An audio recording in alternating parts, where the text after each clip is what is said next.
उत्तराखंड के दो क्षेत्र इन दिनों चर्चा का विषय बने हुए हैं। हल्द्वानी से लेकर जोशीमठ से आ रही खबरों ने लोगों को सख्ते मिला दिया है। जहां एक तरफ हल्द्वानी में सरकार से जमीन की जंग लड़ी जा रही है, तो वहीं जोशीमठ में भी लोगों के आशियाने पर संकट है। जी हां, जोशीमठ में लगातार आ रही जमीन धंसने की घटनाओं के बाद जनता सरकार से मदद की गुहार लगा रही है। जोशीमठ में बड़ी संख्या में लोगों के हाथ में मशाल है और वो सड़कों पर उतरकर प्रदर्शन कर रहे हैं।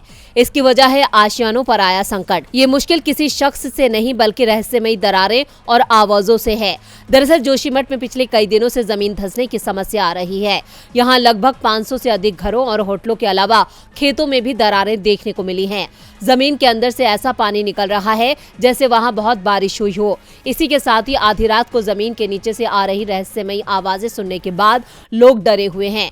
यही वजह है कि अब सैकड़ों लोगों ने मशाल जलाकर विरोध प्रदर्शन किया। जमीन धंसने की समस्या को देखते हुए लोग इसके अस्तित्व पर बड़ा खतरा मान रहे हैं।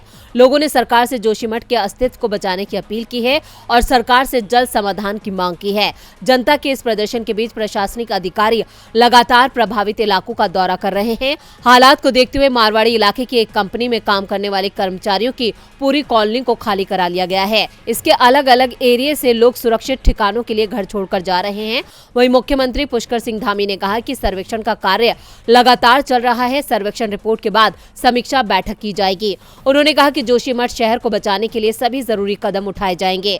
अब जहां सरकार राहत देने का वादा कर रही है, तो वहीं दूसरी तरफ जोशीमठ बचाओ संघर्ष समिति ने सरकार पर लोगों की उपेक्षा करने का आरोप लगाया है। समिति के पदाधिकारियों के अनुसार जब वो लोग देहरादून में सीएम से मिले थे, तो क्षेत्रीय विधायक राजेंद्र भंडारी भी उनके साथ थे। सीएम ने 1 मिनट से भी कम समय में उनकी आधी अधूरी बात सुनकर मुख्य सचिव से बात करने को कहा। ये क्षेत्रीय जनता के साथ विधायक का भी अपमान है। इस घटना को लेकर अब बीजेपी सरकार सवालों के कटघरे में है। ऐसे में देखना होगा कि वो देवभूमि को कैसे बचाती है।